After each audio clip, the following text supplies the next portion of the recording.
These blue lights. Did Fred put them here? Or was somebody else here as well?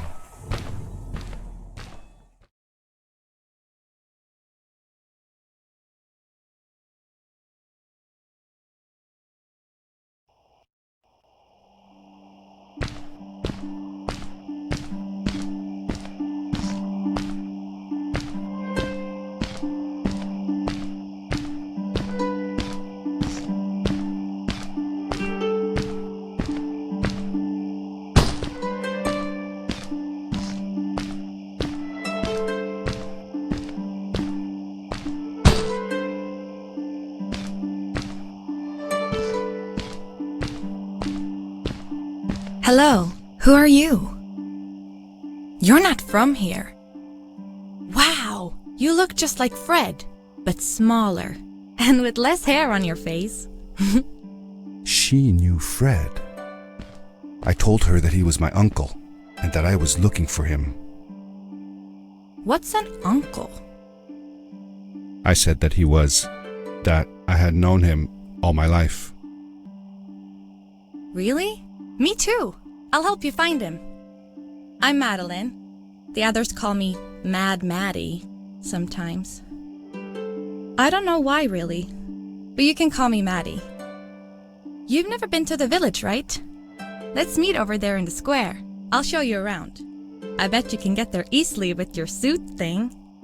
So, I'll see you there. I couldn't believe it. An underground village inhabited by frog people, or more like salamanders. Either way, they walked like humans, they talked like humans.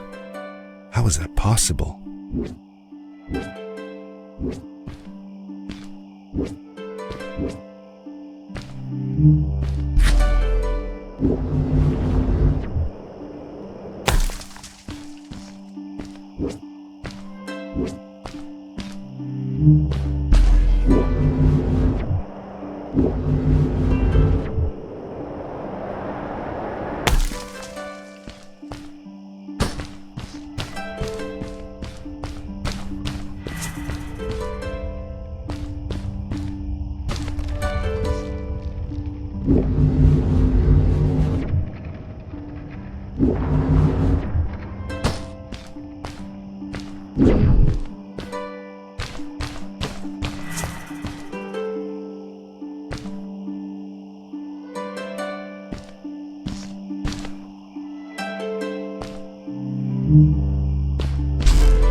Over here!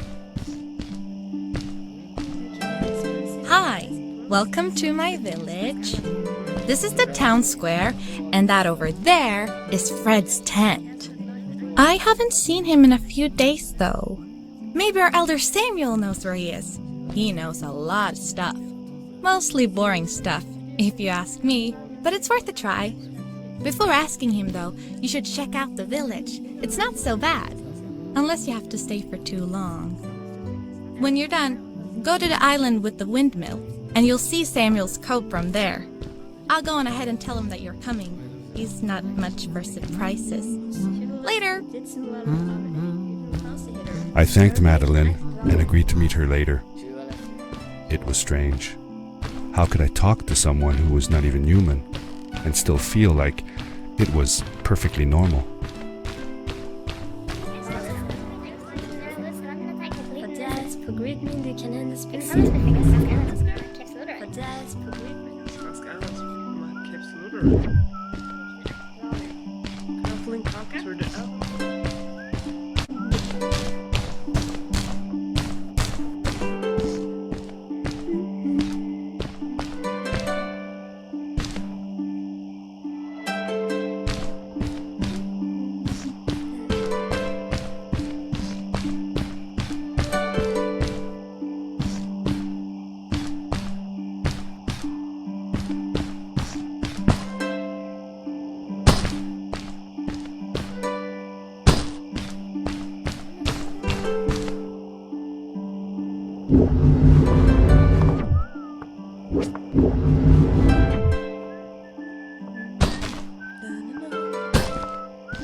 A stranger in our halls.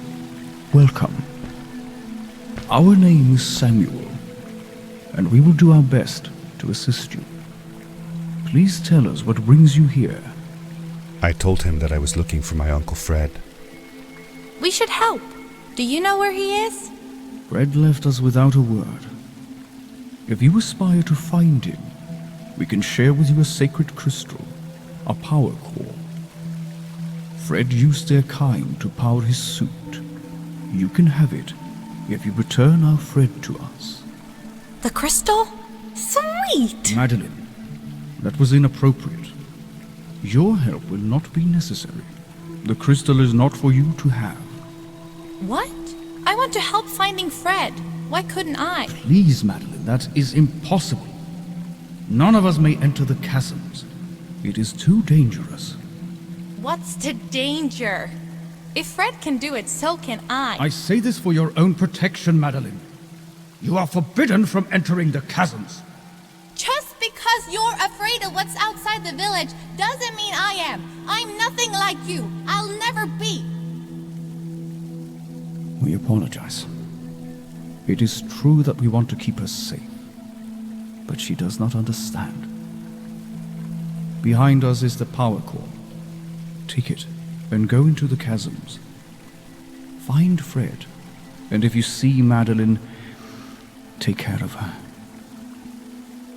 Be safe.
Darkness swept over me as I left the glittering lights in the village behind me and headed for the ominous shadows of the chasms.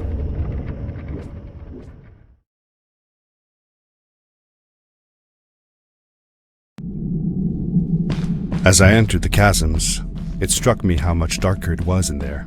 The shadows were black as ink, and although I tried not to be afraid, I couldn't help but shiver.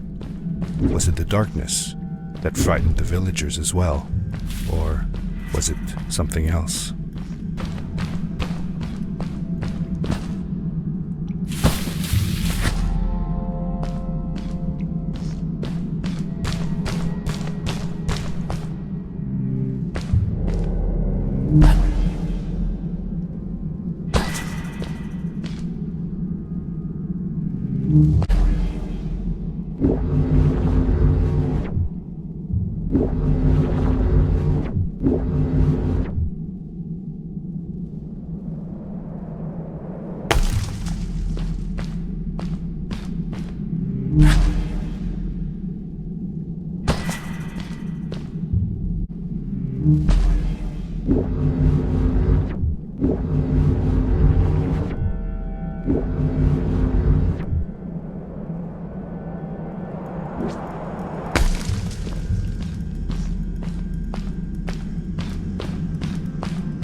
Maddie? Hi, I'm glad you came. Sorry about back there. I just get so frustrated. They cling so desperately to what they know, won't ever do anything new. It feels better when Fred is around, but... I told Madeline I didn't mind, and I asked her what she was doing with the book. Oh, this? These writings? It's like a secret language. They are done by people who left the village long ago. They're called the Strays, but no one wants to talk about them. I started translating their language with help from a stray book that Fred found. This one says, "Don't move when the eye is open," I think. I wonder what it means. Whatever. We should get going. Why don't you take me on your back? It'll be faster if you carry me. I used to piggyback on Fred all the time. Turn around and I'll hop up. You're not going to drop me, right? Okay, let's go. Madeline climbed up on my back, and with the suit on, I could barely feel the extra weight. The winding, narrow tunnels felt like they were closing in on me. They were oddly long and twisting, almost like someone or something had dug them out. With Maddie on my back, I had to be careful not to bump her head on the ceiling.